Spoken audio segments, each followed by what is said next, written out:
It was the early hours of Tuesday, 30th of June 2023, when two students who attended at Nottingham University was outside around 4 a.m, who earlier went to a nightclub not far from where they lived at the time before the end of summer term.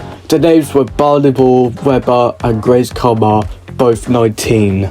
Sadly for them, it was around 4:04 and 4:10 when they were ambushed by a black man who wore black clothing and a black hoodie with dreadlocks and was originally from West Africa, according to the BBC News. The man then stabbed them both 4 or 5 times, according to an eyewitness who spoke to the news and police later on. Despite the pair being killed, a witness testified to police saying that Grace was protecting Barnaby before she stumbled across a nearby house and collapsed in front of the owner's property and porch. This murder was premeditated, vicious, cruel and brutal in many ways, in which they included from the injuries in the progress of the attacks.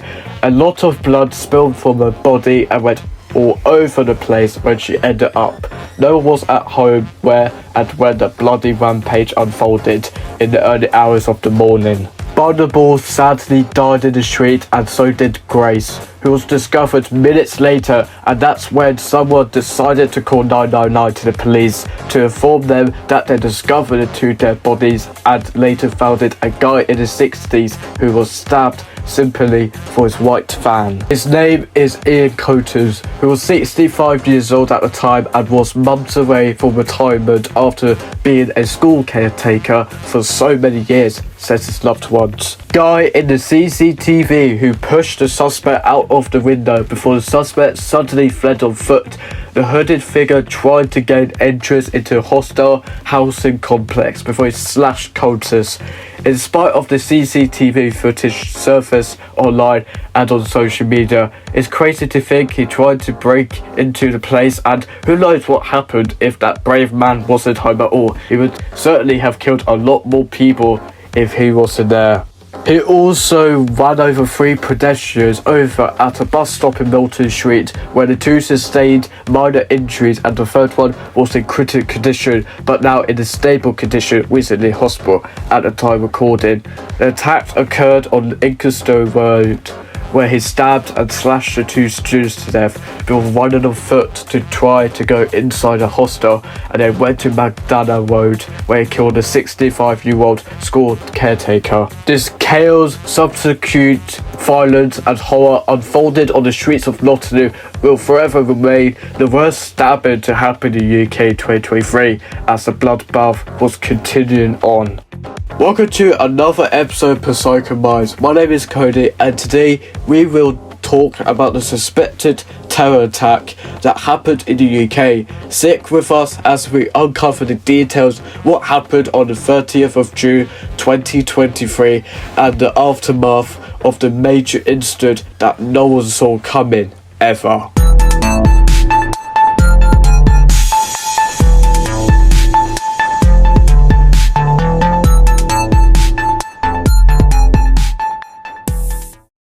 This case takes place in the city of Nottingham, not London, to say. It had gained and garnered a lot of immediate attention, and coverage from news outlets and news stations as well was demonstrated and being depicted on the TV and on social networks. This displayed the image as people picture what exactly happened, whether you live in the UK or not. It was the early morning of Tuesday, and yes, you guessed it, it was 4 a.m. BST, British Summer Time, where 2 19-year-old students from Nottingham University, their names, as mentioned before, was Barnaby, Webber and Grace O'Malley Kumar. Kumar was studying medicine and wanted to become a doctor or nurse like his dad did, where he saved 3 teenagers after being stabbed 10 years prior. Webber was studying history and wanted to become a talented athlete like Kumar was. However, their lives was taken too soon, and it left the 2 families a deep, dark hole where remains to never be found again. Mr. Weber was interested in US and China geopolitics. His tutors said he was an athlete student, fun, friendly, and full of life in his Sigma. Miss O'Malley was a member of the England U16 and U18 hockey squads, as well as played for Southgate Hockey Club and Woodford Wells Cricket Club in London. Her teammates said she was fun, friendly, and brilliant. The legacy of the two teens will live on forever, not the crazy maniac who took the lives of 3 people over the course of an hour to his reign of terror in the city. He clearly had mental health issues before committing attacks in the city. First of all, he should have got the help he needed, and then he would have killed the 3 people. Despite him being known to MI5, who he stood outside the headquarters and was demanded to go in, it consisted only on his end that they rejected the suspect and then went home soon after. It happened in August 2022, disclosed the Sun newspaper. The security agency and organisation then logged him into the database after the incident, where it remains to this day and even after his arrest.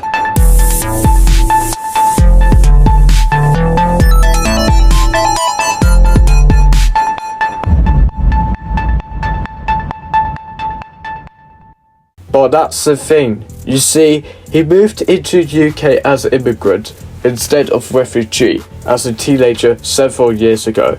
It even been properly rumoured he had been classified as years ago into moving into the country from West Africa, plus other places along the way. All we know, based on what the news says about when and where he moved from, he had been a university student who lived at a block of flats before being arrested. There's been images of him being emerged and leaked of. His real name is Valdi Mendes Kane, who's 31 years old but hasn't had no fixed address to his name. Accused of stabbing 3 people he didn't know at all, including being charged with 3 counts of murder and 3 other counts of attempted murder, but not an attempted robbery, as he tried to between the first 2 killings and the other slaying after. Prosecutors allege that he's guilty of the murders, and the trial for his case isn't being scheduled until he proves his guilt.